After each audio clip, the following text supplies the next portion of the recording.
¿Qué tal? ¿Cómo le va? Miren qué tema les traemos hoy en entrevista especial de Guía tu Cuerpo. Y es que últimamente, a raíz de la pandemia de la COVID-19, se empezó a hablar con muchísima fuerza, incluso a debatir acerca de la salud mental. Era un término que no se manejaba mucho antes y bueno, es muy importante tener buena salud mental porque ayuda a enfrentar el estrés de la vida, a estar físicamente saludable, a tener relaciones sanas, a alcanzar el completo potencial, ya sea en la escuela o en el trabajo, a funcionar en entornos sociales, lo cual también es importante. Pero, ¿qué tan normal es que en tiempos de pandemia nosotros nos sintamos enojados, tristes, angustiados, confundidos e incluso asustados? De esto y más le propongo que hablemos hoy con el doctor Juan Manuel Quijada. Él es director general de los servicios de atención psiquiátrica y coordinador de la reestructura de salud mental y adicciones en México. Bienvenido, doctor Juan Manuel. Muchas gracias. Hay muchísimas preguntas. La primera es, ¿usted es psiquiatra o psicólogo? Psiquiatra. Ah, muy bien. El especialista al que nadie quiere ir, el que más estigmatizado está. Hay que quitar ese estigma. En este programa vamos a decir por qué. Bueno, al menos eso me propongo. Mire usted, tenemos vacunas. Han probado que son efectivas. Ya no estamos al inicio de la pandemia porque ya han pasado más de 2 años, pero hay una especie todavía de psicosis social con este tema de la pandemia, porque sigue habiendo miedo a contagiarse, a pasarla mal, a estar grave, incluso a morir. Ojo, y tenemos vacunas, como decía al inicio. ¿Usted cómo ve esta situación? ¿En qué momento nos encontramos? Nos encontramos en un momento donde ya lo que estamos viendo, la mayoría de los síntomas o lo que vemos en cuanto a salud mental son las secuelas, es decir, del rastro y lo que dejó todo este miedo el que tuvimos por cerca de 2 años, y nos encontramos en un momento en el que le llamamos estrés postraumático, es decir, cuando alguien pasó un trauma, pero que lo sigue reviviendo y que alguna situación que le recuerda ese trauma le destapa la situación como si fuera real otra vez. ¿Hay forma de poner freno a esta especie de crisis que todos hemos experimentado? Desde luego, la más frecuente que podemos utilizar es cuidar nuestra salud mental, nuestra salud física y nuestra salud social, como bien lo explicabas hace un momento en la introducción. El que nosotros podamos tener ese delicado equilibrio entre la esfera física, mental y social, eso es lo que nos va a ayudar a estar mejor. ¿Qué consecuencias ha traído para nuestras vidas todo este periodo de la pandemia? Hay muchas consecuencias. A ver. Dependiendo la etapa de la vida en la que estamos, también hay consecuencias que han sido positivas y hay consecuencias que han sido negativas, ¿no? Para los niños, por ejemplo, el no ir a la escuela y el no tener contacto con sus pares y no socializar en una etapa de desarrollo en donde es muy importante, en algunos casos puede traer consecuencias negativas. A largo plazo y a corto también. A corto, desde luego. Ahorita lo que estamos viendo con el regreso a clases es que muchos de ellos están abrumados por tantos estímulos, estuvieron encerrados con muy poquitos estímulos y a la hora que están saliendo se abruman y tienen crisis. Y entonces eso les impide socializar de manera normal. ¿Ustedes como país están haciendo algo para revertir esto? Al menos en los niños, que han sido los más afectados. Desde luego, con los niños hemos incidido a 3 niveles. Una es con sus maestros, hacerles llegar la información que necesitan, el cómo detectar y el cómo darse cuenta que alguno de ellos tiene un problema. Con los padres de familia, que es importantísimo que los padres nos puedan ayudar y que puedan, porque lo están viviendo ellos también. Y con los niños propiamente, a partir de esto, y es una especie de secuela positiva, se generó una materia que se llama vida saludable, en donde la salud mental es uno de los ejes fundamentales de esta materia. ¿En las primarias? En la educación básica, primaria y secundaria. Eso es buenísimo. ¿Y qué les enseñan ahí? Ahí lo que les enseñamos es, más allá de identificar ellos estos problemas, les enseñamos a lidiar con la vida diaria. que eso es la salud mental. El que podamos reconocer nuestras capacidades, nuestras habilidades, que podamos desarrollarlas y que con ellas podamos enfrentar los problemas cotidianos, ya sea escolares, laborales, con los amigos, con la familia, con quien sea. El que podamos enfrentar estos problemas, pero que también podamos distinguir cuando ya no lo podemos enfrentar, cuando necesitamos ayuda. Y el saber pedir ayuda es muy importante. Eso es algo que le enseñamos mucho a los niños y principalmente a expresar sus emociones, a ponerle nombre. Eso es fundamental para una buena salud mental. Cuando un niño dice que está triste, hay que prestarle atención. Toda la atención del mundo, hay que escucharlo.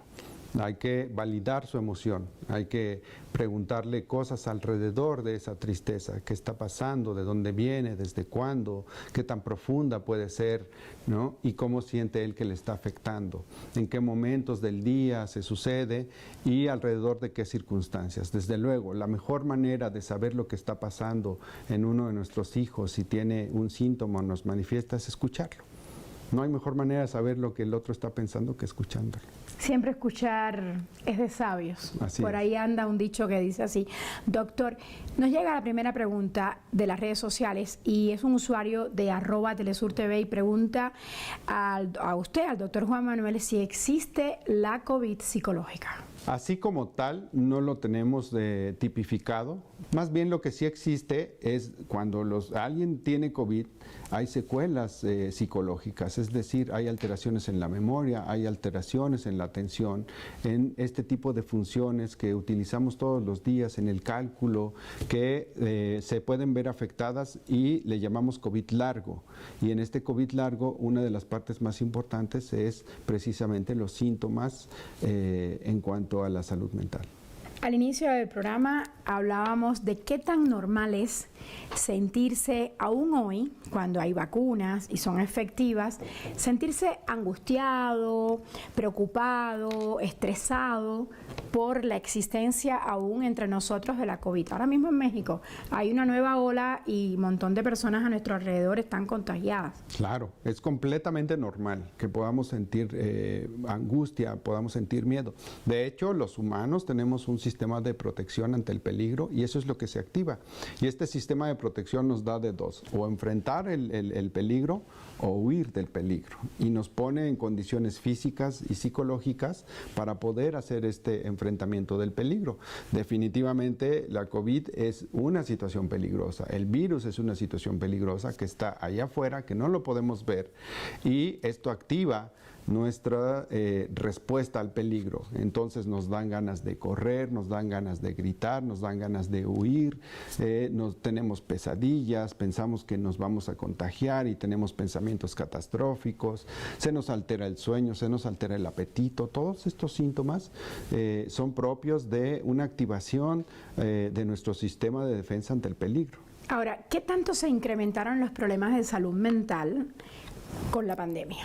Te lo voy a decir bien fácil. Antes de la pandemia, los datos que tenemos es de que de cada 10 mexicanos, 3 iban a tener o van a tener un padecimiento de salud mental a lo largo de su vida. Y con el COVID se ha aumentado a 4. De cada 10 personas, 4 van a tener un padecimiento en su salud mental. Esto implica un incremento del 10% aproximadamente en los padecimientos mentales tras el COVID. Nos llega otra pregunta ahora de @IsaEntrevista y dice, usted que es un experto en salud mental, díganos de qué manera la salud mental afecta la salud física. Ese es un equilibrio. Sin salud mental no hay salud. De esa manera, por completo. Más del 50% en muchas ocasiones depende nuestra salud de la salud mental. Si la salud mental no está bien, no hay salud física que pueda durar mucho tiempo antes de que se nos quiebre también la salud física. Doctor, ¿y qué situaciones desencadenan problemas de salud mental? ¿Cuáles son esos factores? ¿Cuáles? Puede ser el sedentarismo, puede ser el no dormir bien, el no comer bien, el desempleo, desde luego que puede ser un factor importante, la pérdida ahora con COVID, la pérdida de un familiar es un factor importante, el consumo de sustancias es otro factor importante para perder la salud mental y en definitiva todas las grandes pérdidas que hemos tenido, ¿no? En el caso de los niños, por ejemplo, perdieron sus lugares de socialización con sus pares y eso es un factor de riesgo para perder la salud mental. ¿Los genes? Los genes también, hay algunos padecimientos como la esquizofrenia o el trastorno bipolar, donde una carga importante tiene que ver con la genética, con los genes, con lo que heredamos, entre el 70-80% va a ser una situación hereditaria. ¿Experiencias de vida como el trauma o el abuso? Desde luego, esas son las principales, un ataque sexual, un trauma, el haber presenciado una muerte, el haber presenciado un acto violento, desde luego, o el haber sido víctima también de cualquiera de estos, desde luego que son factores muy importantes para perder la salud. ¿Consumo de sustancias? El consumo de sustancias en general funciona de dos maneras. Puede ser un detonador de algo que ya venía sucediendo y al consumir las sustancias se detona el padecimiento, o puede ser un factor más que se sume a todos estos que hemos estado platicando, y en muchos casos el consumo de sustancias también es la automedicación, es decir, yo me siento deprimido y a lo mejor con una sustancia voy a lograr que disminuyan estos síntomas y voy a empezar a usar la sustancia hasta que tenga un problema con la sustancia, pero no se me quitó la depresión. Doctor, ¿puede cambiar con el tiempo la salud mental de una persona? Desde luego, incluso el mismo puede llegar con nosotros a alguna consulta inicial y nosotros tener un diagnóstico inicial como ansiedad, y con el tiempo nos damos cuenta que en realidad esto se mudó hacia un estrés postraumático o incluso a un trastorno de la alimentación o otro tipo de situaciones. Desde luego que cambia nuestra salud mental a lo largo de la vida y en las diferentes etapas de la vida.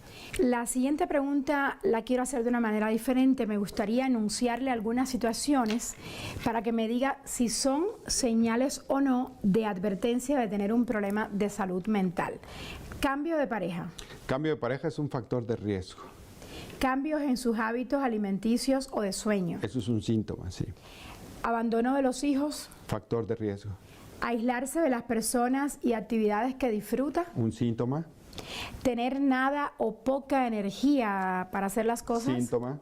No querer hacer ejercicios. Es otro síntoma. Sentirse vacío o como si nada le importara. Eso también es un síntoma.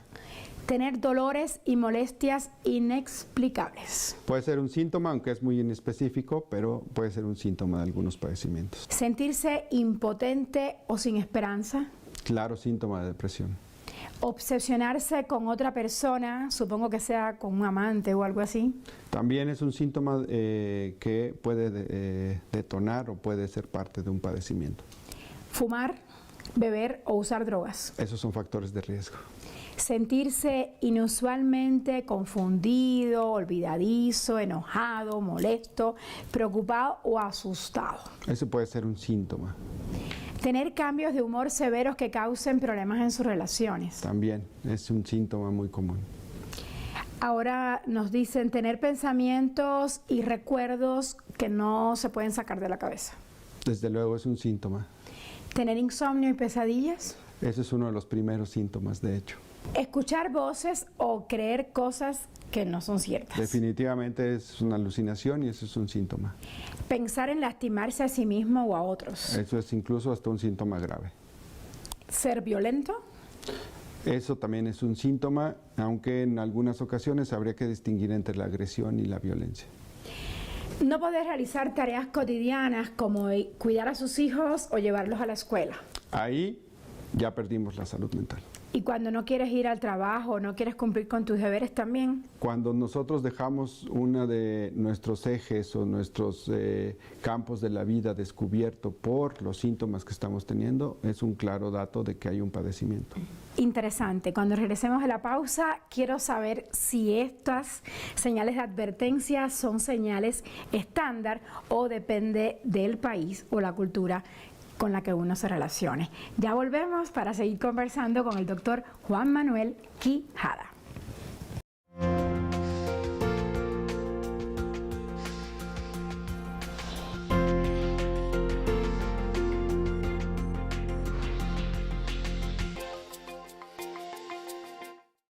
Estamos de vuelta para seguir con esta plática sobre salud mental. Yo les decía en un inicio importantísima y nos lo está diciendo el doctor Juan Manuel Quijada, que quiero recordarle que es una persona muy importante en cuanto a la salud mental en México. Doctor, fíjese, hay un estudio de la Clínica de Mayo que dice que no existe una medida estándar en todas las culturas para determinar si un comportamiento es normal o cuando se vuelve perturbador. Eso lo acabo de leer, pero ¿usted qué opina al respecto? Que es completamente cierto. El mejor o uno de los mejores ejemplos que tenemos es aquí en México a lo que le llamamos susto. Eso no existe médicamente, sin embargo entendemos, pero en otra cultura, en otro país, no sabrían qué es susto. Y entonces aquí en México, cuando hablamos o nuestra abuela nos dice es que viene enfermo de susto, es muy probable que ya tengamos muchas pistas y muchos datos. Eso en otro país no les hace ningún sentido. ¿Y en México qué significa estar enfermo del susto? Lo más seguro es que esté enfermo de ansiedad. Interesante, doctor. Sí, cada país tiene sus formas de ver las cosas, pero también de ponerle un nombre. Ahora dígame, ¿qué pasa con el estigma que siempre ha habido para ir a un psiquiatra? Cualquier persona puede ir a un psiquiatra. Y sí, el estigma es el principal problema que acarreamos a nivel mundial en la salud mental. Tiene que ver con tres componentes. El primero es el etiquetado. Después viene el prejuicio, es una idea, como bien lo dice, es previa y un juicio previo, es decir, que la persona tiene situaciones o elementos que a mí no me agradan, no me corresponden. Y el tercero es la discriminación, que es la distancia social. Ciertamente ocurre. Entonces, el que los padecimientos de salud mental estén estigmatizados abona mucho a que no podamos acceder a los servicios y a que no podamos pedir ayuda como es, ¿no? Esto pasaba antes con la tuberculosis, con la lepra, con el cáncer, con el VIH-Sida. Al día de hoy, desafortunadamente, en salud mental no nos hemos podido sacudir de todo el estigma y eso hace que muchas personas tengan miedo a decir y tengan miedo a ser estigmatizados, por lo tanto discriminados. Doctor, ¿y qué diferencia hay entre un psicólogo y un psiquiatra? ¿Cuándo hay que ir a uno y cuándo hay que ir a otro? Claro, somos complementarios, somos un equipo, los psicólogos y los psiquiatras.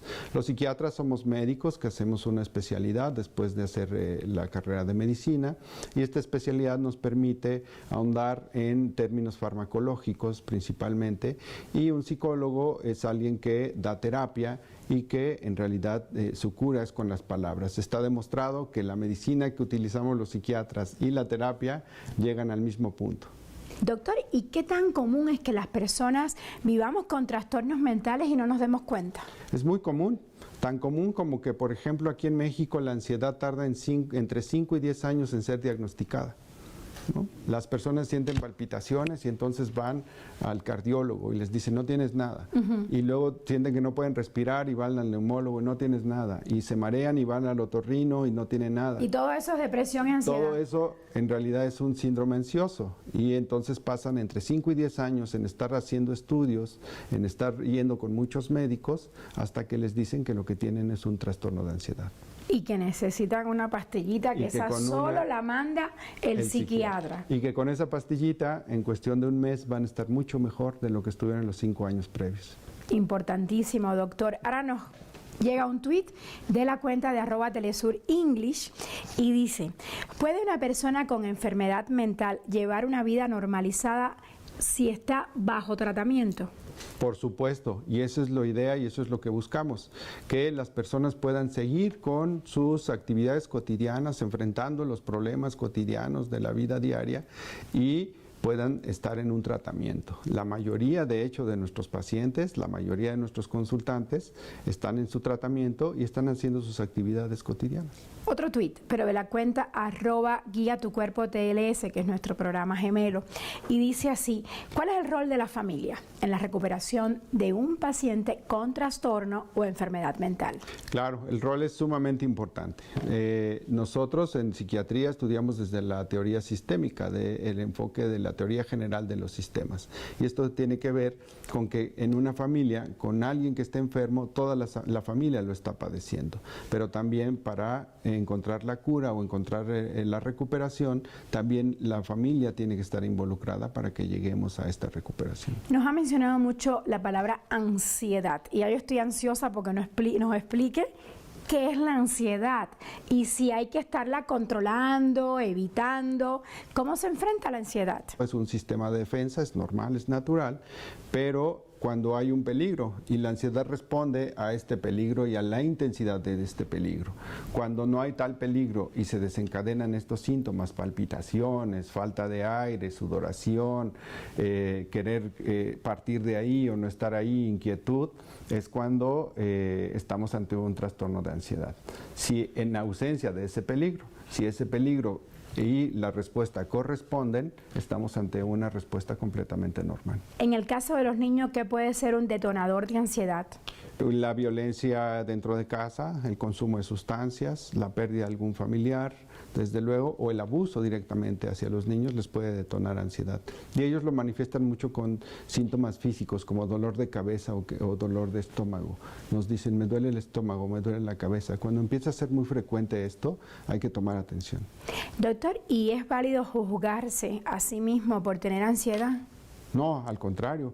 Es decir, hay que aceptar, hay que expresarlo y hay que platicarlo con los miembros de la familia o directamente con nuestro médico familiar. Ahora hablemos de otra afectación o trastorno mental. Usted corríjame. ¿Qué es la depresión? La depresión es un trastorno mental, el más importante o el más prevalente en todo este planeta. ¿Qué lo provoca? Tenemos un montón de factores, ¿no? Los factores protectores y los factores de riesgo. Estos factores de riesgo, cuando llegan a ganar, provocan un padecimiento mental. En este caso puede ser la depresión.